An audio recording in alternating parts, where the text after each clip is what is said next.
Hello student, कैसे हो आप? आई होप आप अच्छे होंगे। आज हम स्टार्ट करने वाले हैं चैप्टर 9 की मिसलेनियस एपी जीपी वाले क्वेश्चन सारे। हमने सारे पैटर्न अब तक सीख लिए हैं। अब मिसलेनियस के अंदर हम पूरे चैप्टर का मिक्सचर करेंगे। जैसे पहला क्वेश्चन है, show that the sum of the M plus N atom और M minus N atom of A P equal to the twice of the M atom. पहले क्वेश्चन में आपको प्रूफ करना है m plus N atom, m minus N atom और twice है m atom की। तो लेफ्ट हैंड साइड को राइट हैंड साइड के इक्वल लाना है। आपको कुछ नहीं करना, इसमें फॉर्मूला लगाओ a plus M plus N minus one D, a plus M minus N minus one D. बस 2a हो गया, d कॉमन निकाला, m plus N minus one, m minus N minus one, n से n कटा, 2a plus d 2m minus 2। पूरी line में से क्या कॉमन आ रहा है बेटा? 2, a plus M minus one D. बस ये किसका फॉर्मूला है? m एटम का। हो गया प्रूफ। सेकंड क्वेश्चन में sum of the three number of AP is 24। तीन नंबर दे रखे हैं। पहला मैं a माइनस डी मान लेता हूं, दूसरा a, तीसरा a प्लस डी। इसने कहा है कि 24 है उनका टोटल प्रोडक्ट 440। इनका एडिशन 24 है, d से d कटा, 3a आया और a क्या हो गया? 8। फिर क्या है कि देयर प्रोडक्ट इज 440। तीनों का प्रोडक्ट 440। बस कुछ नहीं करना, एक वैल्यू 3 रख दो, डी आ जाएगा। बाद में इनकी वैल्यू निकाल लो। तीसरा question, let sum of n 2n 3n terms of an AP is s1 s2 s3 so that the, देखो तीसरे क्वेश्चन में s1 की वैल्यू रखो n/2, 2a n minus one D, s2 की वैल्यू रखो 2n/2, n एटम दे रखा है बेटा इसलिए यहाँ 2n माइनस वन डी, और s3 की वैल्यू है 3n/2 plus 3n minus one D. और आपको प्रूफ करना है S3 इक्वल टू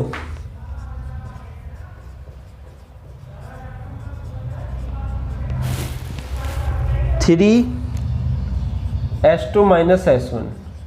आपको कुछ नहीं करना, राइट हैंड साइड पर वैल्यू रखनी है, S2 में से S1 को घटाना है और जो कॉमन आ रहा है पहले वो निकाल लो, काटना बाद में। पहले जो कॉमन आ रहा है वो निकाल लो, फिर S2 माइनस S1 जो भी आएगा आपका ये बचेगा सारा। ध्यान रखना S3 आसान है, सिंपल कैलकुलेशन है, आसानी से आपसे हो जाएगा। फोर्थ क्वेश्चन में sum of the all number between 200 and 400 which are divisible by 7। Fourth question में इसने कहा है 200 और 400 के बीच में, 200 और 400 के बीच में वो नंबर बताओ जो 7 से डिवाइड होते हैं। 200 के बाद 201 नहीं आता, 202 नहीं आता, 203, फिर 7 का डिफरेंस हो जाएगा। 400 के बाद 399 होता है, 7 पंजे 35 49 हो गया। अब इसका SN निकालना है। फर्स्ट टर्म आपको पता ही है, कॉमन डिफरेंस पता है, लास्ट टर्म पता है, n निकल जाएगा, फिर SN निकालो, सिंपल है। पांचवे में find the sum of integer 1 and 200 which are divisible by 2 और 5। 2 वाले भी और 5 वाले भी ले लो आप, 2 वाले भी और 5 वाले भी। तो पांचवें क्वेश्चन में 2 4 100 तक, फिर 5 वाले 10 नहीं ले रहा क्योंकि 10 इसमें इन्वॉल्व हो गया होगा, 15 25 95। इसका SN निकालो, इसका SN निकालो, फिर बाद में उसका टोटल कर दो। ये बस बेसिक वाले क्वेश्चन है बेटा ईपी के, अभी कुछ मुश्किल वाले होंगे तो मैं पूरा करवा दूंगा। पांचवें क्वेश्चन में 2 डिजिट नंबर बताना है which are the divided by 4 is remainder was yield was is the remainder. छठे क्वेश्चन में 2 4 से डिवाइड करो और रिमाइंडर 1 आ रहा हो, 2 डिजिट का नंबर 13, 17, 21, सही है, 2 डिजिट के नंबर चल रहे हैं ये, और ऐसी 97। अब इनका एसएन निकाल लो। सातवें में if F is a function F X plus Y, देखो F X plus Y equal to F X into F Y दे रखा है। फिर क्या है कि f1 की वैल्यू आपको 3 दे रखी है। आपसे पूछा है समीशन, यहां लिख देता हूं, समीशन x की वैल्यू 1 3 और सॉरी n तक है। एफ एक्स इक्वल टू कितना दे रखा है बेटा 120।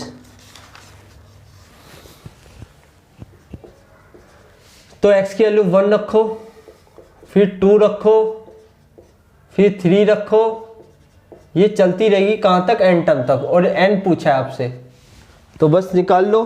f1 तो आपको पता है, f2 निकालूंगा तो 2 को मैं ये लिख सकता हूं 1 + 1 और इसे लिख सकता हूं f1 इंटू में f1, तो 3 इंटू 3 कितना हो गया, 3 की पावर 2 लिख देता हूं, आपको आसानी रहेगी। ऐसी f3 निकालो,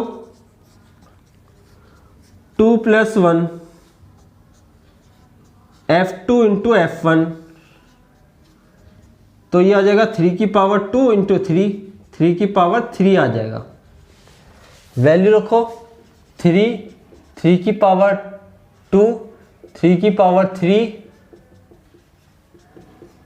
बस जीपी बननी है, एसएन का फॉर्मूला लगा दो और एन आप निकाल सकते हो। आपका 8वां question, sum of the term of a GP is 315। 8वें क्वेश्चन में एसएन आपको दे रखा है 315। फिर कह रहा है कि first term and common ratio 5 और 2। 5 ये है, 8 आपका 2 है। फाइंड द लास्ट टर्म और nth टर्म, बस इसमें तो आपका ये फॉर्मूला लग रहा है, a रखोगे r रखोगे तो आपका क्या निकल आएगा, n निकल रहा है, और फिर इसने nth टर्म पूछी है, इस फॉर्मूले से आपका nth टर्म निकल जाएगी। बस कैलकुलेशन है और कुछ नहीं है बेटा। 9वें क्वेश्चन में find the first term of a GP, the first term of a GP is 1 है, और थर्ड एंड फिफ्थ टर्म 90 है, और फिफ्थ टर्म 90 है, तो ये क्या आएगा AR² AR4 90, a की वैल्यू 1 रखूंगा तो R4 R² 90 इधर आ जाएगा। फैक्टर करूंगा इसके, R² -10 सॉरी +10 R² माइनस का 9, तो R² बराबर -10, ये सोल्व नहीं हो सकता और R की वैल्यू 3 आ जाएगी। बस हो गया, R की वैल्यू +-3 आएगी, सॉरी हो गया काम। बस यही पूछा था आपसे। Common sum of the 3 number of a GP is 56, we subtract 1 7 21 from this number is the order we obtain the AP, find the numbers. देखो बेटा 10वें क्वेश्चन में 3 नंबर बताए हैं, सही है। अब इन 3 नंबर को जैसे मैं पहला नंबर a मानना, दूसरा AR, तीसरा AR², इन तीनों का टोटल कितना दे रखा है 56, तीनों का टोटल 56 दे रखा है। फिर क्या है, यदि उसमें से मैं 1 पहले वाले में से 1 घटाऊं, दूसरे वाले में से 7, तीसरे वाले में से 21, तो वो एपी में है। किसमें है, एपी में। एपी का मैंने फॉर्मूला बताया था, कॉमन डिफरेंस इक्वल होता है। ये ऐसा कर लो, फर्स्ट टर्म और थर्ड टर्म को ऐड करके हाफ कर दो,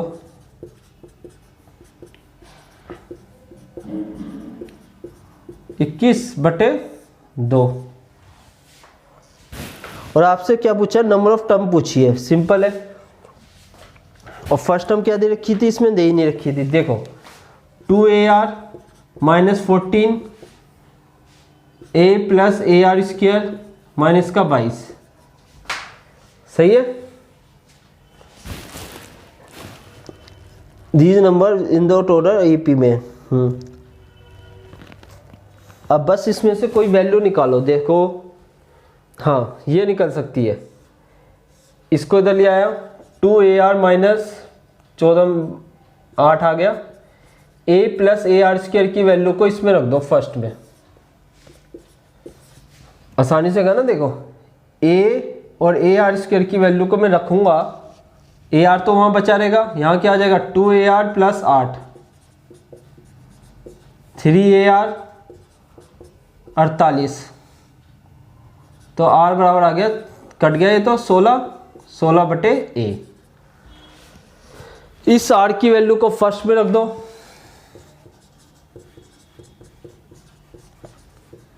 आपका क्या निकल आएगा a, और फिर a की वैल्यू को इधर रख दोगे तो r निकल जाएगा। तीनों नंबर आसानी से निकाल सकते हो। 11वें क्वेश्चन में a GP consist of even number of the terms, the sum of the term is 5 times the sum of the term occupied the odd places, find the common ratio. देखो बेटा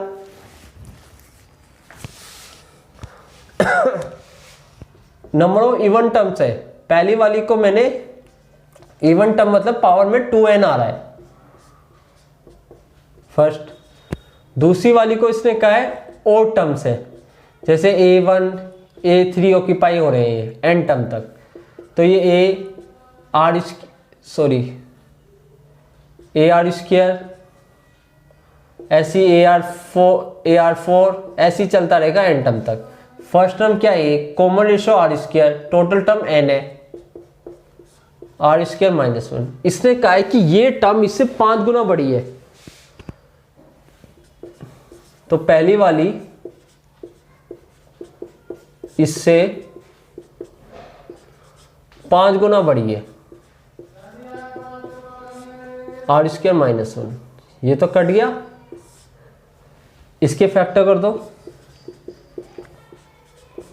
r minus 1 r plus 1, cut गया उधर गया, r की value 4 आ गई। सही है बेटा। 12वां sum of the first 4 terms of a AP is 56। सही है। और sum of the last 4 terms तो 112 और फर्स्ट टर्म 11। देखो भाई 12वें क्वेश्चन में first term, second term, third term, fourth term कितना है 56। तो ये आ गया 4a 3 2 5 60। फी का है लास्ट 4 टर्म्स मतलब an minus 1 an minus 2 an minus 3 112। और a की वैल्यू इसने कितनी दे रखी है बेटा 11। यहां a की वैल्यू यहां रखूंगा, पहले तो इसको देख लो a plus n minus 4d, a plus n minus 3d, a plus n minus 2d, a plus n minus 1d।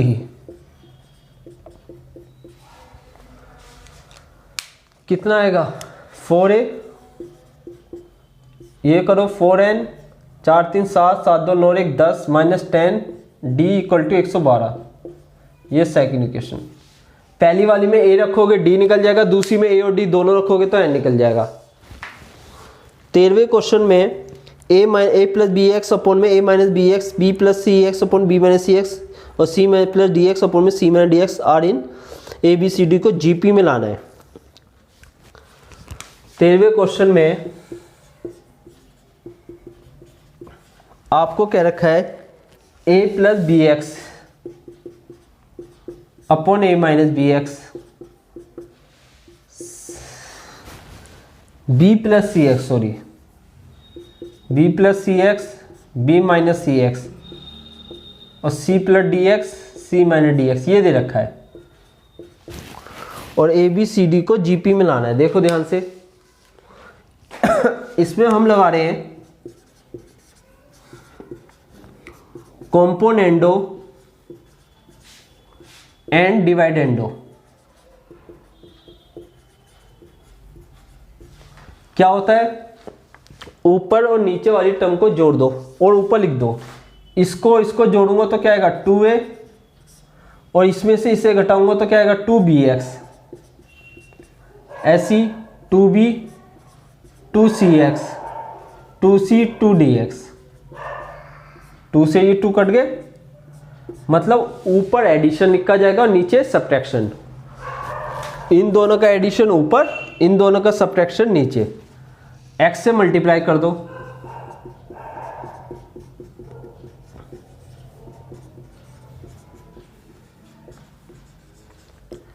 क्या आ जाएगा, a बटे b, b बटे c और c बटे d। रिवर्स कर दो, b बटे c बटे b और d बटे c। सही बेटा, सॉरी यहाँ a आएगा ना। तो इसको क्या लिख सकता हूँ, रेशो बराबर है ये a b c d r in gp। ऐसी तो लिखते हो कॉमन रेशो, b बटे a c बटे b और d बटे c, यही लिखा हुआ है। 13 तो क्वेश्चन हम कर लिए। नेक्स्ट वीडियो मैं आगे डाल दूंगा, बड़े क्वेश्चन है और मिसलेनियस भी काफ़ी बड़ी है, धीरे धीरे से कंप्लीट करेंगे। 13 तक आप प्रैक्टिस करिए, उसके आगे मैं आगे की वीडियो बहुत जल्द डालूंगा। Thank you.